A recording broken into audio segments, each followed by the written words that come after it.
ሰበር ዜና በትግራይ ያገረሸው ግጭት ነዋሪዎችን ዳግም ለሰብአዊ መብቶች ጥሰት አጋልጧል ሲል አምነስቲ አስጠነቀቀ። አምነስቲ ኢንተርናሽናል በትግራይ ክልል ግጭት ማገርሸቱ ነዋሪዎችን እንደ አዲስ ለሰብአዊ መብቶች ጥሰት አጋልጧል ሲል አስጠነቀቀ።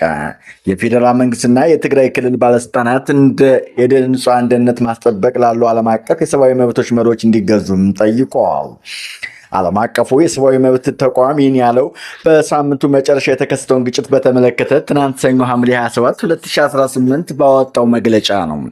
ባለፈው ሳምንት ቅዳሜ ሐምሌ 25 ቀን የፌዴራል መንግስትና የትግራይ ኃይሎች ሸረሪና በተባለ የሱዳን አዋሳኝ ስፍራ ግጭት ውስጥ ገብተው እንደነበረ ከተለያዩ ምንጮች የወጡ መረጃዎች አመላክተዋል። ቀጥሎ የነበረው ይህ ግጭት በከባድ መሳሪያ ድሮን የታገዘ እንደነበረ አንድ የህዝባዊ ወያኔ ሓርነት ትግራይ ህወሓት ምንጭ ለኤኤፍፒ ተናግረዋል። የዓይን እማኞችም ቅዳሜ ዕለት ፍንዳታዎችን፣ የከባድ መሳሪያዎች ተኩስና የአውሮፕላን ድምፅ ሲሰሙ እንደነበር ለዜና ወኪሉ ተናግረዋል። የትግራይ ጊዜያዊ አስተዳደር ስልጣን የተቆጣጠረውና በህወሓት ሊቀመንበር ዶክተር ደብረጽዮን ገብረ ሚካኤል የሚመራው የክልሉ አስተዳደር ባወጣው መግለጫ ፌዴራል መንግስት ግልጽ ጦርነት ከፍቷል ሲል ከሷል ይላል ቢቢሲ። እንደ ቢቢሲ ዘገባ ፌዴራል መንግስት እስካሁን ስለ ክስተቱ በይፋ የሰጠው አስተያየት የለም። ቢቢሲ ከመንግስት ኮሚኒኬሽን ጉዳዮች ሚኒስቴር እንዲሁም ከመከላከያ ሚኒስቴር የህዝብ ግንኙነት አስተያየት ለማግኘት ያደረጋቸው ጥረቶች አልተሳኩም። የመስኖና ቆላማ አካባቢ ሚኒስቴር እንዲሁም የገዢው ብልጽግና ፓርቲ ስራ አስፈጻሚ አባል የሆኑት ዶክተር አብርሃም በበላይ ከሱዳን ጋር በሚዋስን ስፍራ ግጭት መነሳቱን ገልጸዋል። ሚኒስትሩ በፌስቡክ ገጻቸው ባሰፈሩት ጽሁፍ የህወሓት ኃይሎች ጦርነት እንዲከፍቱ ከሰው ይህ ጦርነት ከወዲሁ ካልቆመ የከፋ ጉዳት ያስከትላል በማለት አስጠንቅቀዋል። ከዚህ ክስተት በኋላ ትናንት ምሽት መግለጫውን ያወጣው አምነስቲ ኢንተርናሽናል ክልሉ ዳግም ወደ ግጭት መግባቱ የፈጠረውን ስጋት ገልጸዋል። በአምነስቲ ኢንተርናሽናል የምስራቅ ደቡብ የአፍሪካ ዋና ዳይሬክተር የሆኑት ቲጌሬ ቻጉሃ በትግራይ በድጋሚ ግጭት መጀመሩ ነዋሪዎችን እንደ አዲስ ለሰብአዊ መብቶች ጥሰቶች ያጋልጣቸዋል ብለዋል። አሁን ውጊያው ያገረሸው በአማራና ኦሮሚያ ክልሎች የትጥቅ ግጭቶች በቀጠሉበት ሁኔታ መሆኑን የጠቀሱት ዋና ዳይሬክተሩ ቀጠናና ዓለም አቀፋዊ የሰብአዊ መብት የምርመራ መንገዶችን መዘርጋት እንደሚያስፈልግም ገልጸዋል። ዓለም አቀፉ የሰብአዊ መብቶች ተቋም በአማራና ኦሮሚያ ክልሎች ካሉ ግጭቶች ጋር በተያያዘ የፈጸመው ከባድ የሰብአዊ መብት ጥሰቶችና በደሎችን መመዝገብ መቀጠሉን አንስተዋል። ወደ ሌሎች ዓለም አቀፍ ዜናዎች እናመራለን። ፕሬዚዳንት ትራምፕ የአሁኑ ድርድር ኢራን ጥሩ ሰነድ መፈረም የምትችልበት የመጨረሻው እድል ነው አሉ።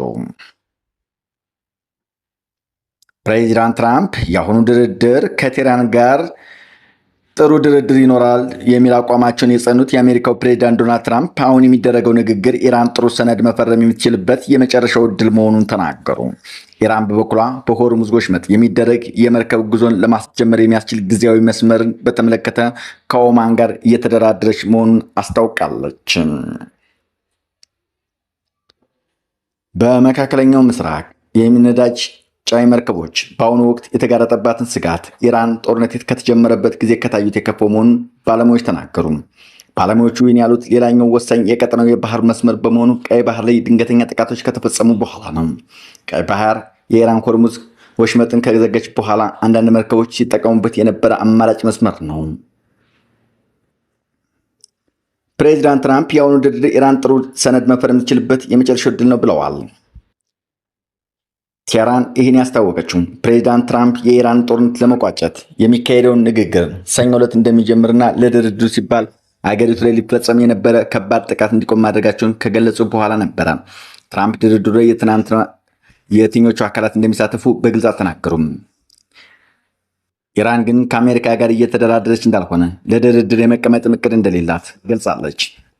ኢራን ተሳትፎ እንደሌላት መግለጿ የአሜሪካው ፕሬዚዳንት ያስቆጠረ ይመስላል። ትራምፕ በትሩዝ ሶሻል ማህበራዊ ሚዲያ ገጻቸው ባሰፈሩት ጽሑፍ የኢራን አመራር ለማመን በማይችል ደረጃ ቀጣፊ ነው ሲሉ ዘልፈዋል። ቆይቶም በዋይት ሀውስ ጋዜጠኞች ጋር በነበራቸው ቆይታ ንግግሩ የተካሄደ ነው በሚል አቋማቸው ጸንተው ታይተዋል። እየተነጋገርን ካልሆነ ስጠይቁኝ እየተነጋገርን አይደለም ላለሁ፣ ነገር ግን በአሁኑ ሰዓት እየተነጋገርን ነው ሲሉ ተደምጠዋል። ይሁን እንጂ በሆርሙዝ ወሽመጥ ደህንነቱ የጠበቀ ጉዞ እንዲደረግ የሚያስችል ጊዜያዊና የባህር መጓጓዝ መስመር የሚሰረትበት መንገድ በተመለከተም ከኦማን ጋር እየተነጋገሩ መሆኑን ገልጸዋል። ትራምፕ ድርድር እየተካሄደ መሆኑን በድጋሚ ከተናገሩ በኋላ በዓለም አቀፍ ገበያ የድፍድፍና ነዳጅ ዋጋ መለኪያ የሆነው ብሬን ዋጋው በ4.5 በመቶ ወርዶ በበርሜል $83.98 ተሽጧል። ዘገባው የቢቢሲ ነው። የአሜሪካ ጦር ኢራንን ለመቅጣት ያልተለመዱ ሀሳቦች እንዳሉት ተዘገበም። የአሜሪካ ጦር ኢራንን ለመቅጣትና ጫና ለማሳደር በፈጠራ የተሞሉ ያልተለመዱ ሀሳቦችን እየተመለከተ እንደሚገኝ ሲኤንኤን ለጉዳዩ ቅርብ የሆኑ ምንጮችን ጠቅሶ ዘገበ። ቢቢሲ እንደዘገበው በአሜሪካ ጦር ማዕከላዊ እዝ ሴንታኮም አመራር የሆኑ የሲኤንኤን ምንጭ እንደጠቆሙት ኢራን ላይ ጫና ለማሳደር ለመቅጣት አዳዲስ መንገዶች እየተመለከቱ ነው የሚል ኢሜል ተልኳል። የአሜሪካ ጦር ስትራቴጂውን መለወጥ ስላለበት ሁሉንም አይነት መንገዶች እየተመለከተ መሆኑን ሌላ የሲኤንኤን ምንጭ ጠቅሰዋል። የአሜሪካ ጦር ሀሳቦች በኢሜል እንዲላኩለት መጠየቁ የተለመደ አሰራር እንዳልሆነ ወታደራዊ ባለስልጣን መናገራቸውን በዘገባው ተጠቅሷል። የፍርድ ሂደት እየተካሄደ ሳለ የሱዳን ጦር ባደረሰው የድሮን ጥቃት 35 ሰዎች መገደላቸው ተገለጸ። በሰሜን ሱዳን ዳርፉር ግዛት ባህላዊ የፍርድ ስርዓት እየተካሄደ ሳለ የሱዳን ጦር በተፈጸመው የድሮን ጥቃት 35 ሰዎች መገደላቸውን የመብት ተሟጋች ተቋም አስታወቀ። ትናንት እሁድ ከሰዓት በተፈጸመው ጥቃት በርካታ ሰዎች መቁሰላቸውን የሱዳን የመብት ተሟጋች ተቋም ገልጿል። በንጹሃን ላይ የሚፈጸም ጥቃት የሚያስከትለው ዘ ኢመርጅ ሎየር ግሩፕ እንዳለው የድሮን ጥቃቱ የተፈጸመው ጋራ አልዝዊያ በተባለ መንደር ነው። መንደሩ በሱዳን ፈጥኖ ደራሽ ኃይል RSF ቁጥጥር ስር የሚገኝ ነው። ስለተፈጸመው የድሮን ጥቃትና የሱዳን ጦር አስተያየት አልተሰጠም። ለ3ኛ ዓመታት በተካሄደው የእርስ በርስ ጦርነት በ10 ሺዎች የሚቆጠሩ ሰዎች ተገድለዋል። በሚሊዮኖች የሚቆጠሩ ተፈናቅለዋል። AFP ያነጋገራቸው የዓይን እማኞች የአይሁድ የፍርድ ስርዓት የማህበረሰብ መሪዎች በተገኙበት ዛፍ ስር እየተከናወነ ነበር ብለዋል። 4 የጎሳ መሪዎችና 2 የRSF ኮማንደሮች በጥቃቱ ከተገደሉት መካከል እንደሚገኙበት የዓይን እማኙ ገልጸዋል። የግል ሚዲያ የሆነው ዳርፉር 24 ድረገጽ አንድ ነዋሪን ጠቅሶ እንደዘገበው 2 ድሮኖች በአካባቢው በረው ከ4 ሚሳኤል በላይ ተኩሰዋል።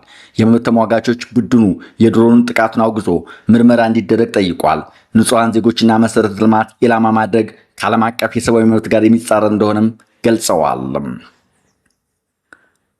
ኢራን ከአሜሪካ ጋር እየተነጋገርኩ አይደለች ማለቷ፣ በሱዳን ዳርፉር የድሮን ጥቃት ንጹሐንን መግደሉ፣ የአሜሪካው ፕሬዝዳንት የአሜሪካን ጦር ለመቅጣት ያልተለመደ ሀሳቦች እንዳሉት መዘገቡ፣ እንዲሁም የጽምዶ ጉዳይን የዳሰስንበት የዛሬው ዜናችን በዚህ ተጠናቋል። ከወደዳችሁት ላይክ፣ ሼር በማድረግ ተባበሩን። አገራችን ሰላም ያድርግልን። ደህና ዋሉ። ዜናዎቻችን እነዚህ ነበሩ። ከዜናዎቹ ጋር አዳነ ሶሩ ነኝ።